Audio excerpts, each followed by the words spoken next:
Today, President Trump is expected to sign into law the newest coronavirus relief package. Joining us now this morning over the phone is Senator John Boozman to talk about that. Senator, earlier this week, the Senate, I believe, did pass the Paycheck Protection Program in the House. You guys expect to get the House to pass that today?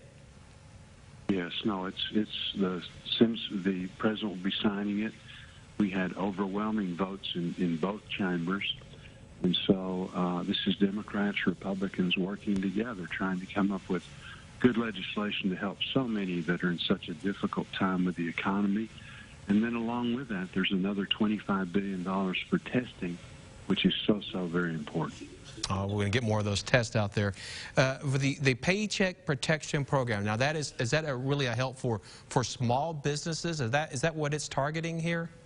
It's targeting businesses with 500 or less employees. Okay. Being very popular in Arkansas.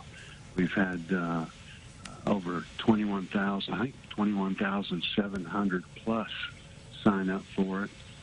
Over $2.7 billion. And right now, there's over $1 billion of people that have loan applications in Arkansas, but the money ran out. And so what we've done is replenished it with $310 billion.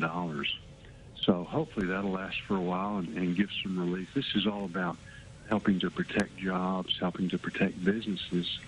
And like I say, it has been a very popular program. Yes, things are shut down. I mean, it is a strain on businesses to keep making payroll as they want to do, just so that the families, the people that work for them, don't go under. Let's just talk about as the economy has slowed down and things maybe aren't being produced. Are we still the supply chain issues? Are we seeing things in places where we need them to be? Well, very much so. Everybody's worked so hard. We're having real problems, though, with our meat processing plants now. The virus has gotten into those, and as a result, several of those have shut down.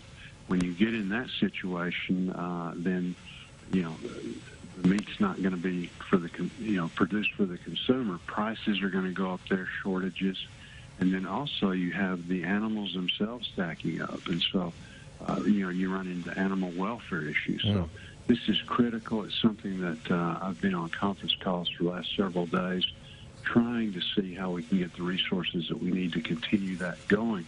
I think the greatest fear Americans have is going to the grocery store and seeing empty shelves. So yeah, it is frightening when you see that. Yeah. Now you're really involved in getting broadband out to rural areas.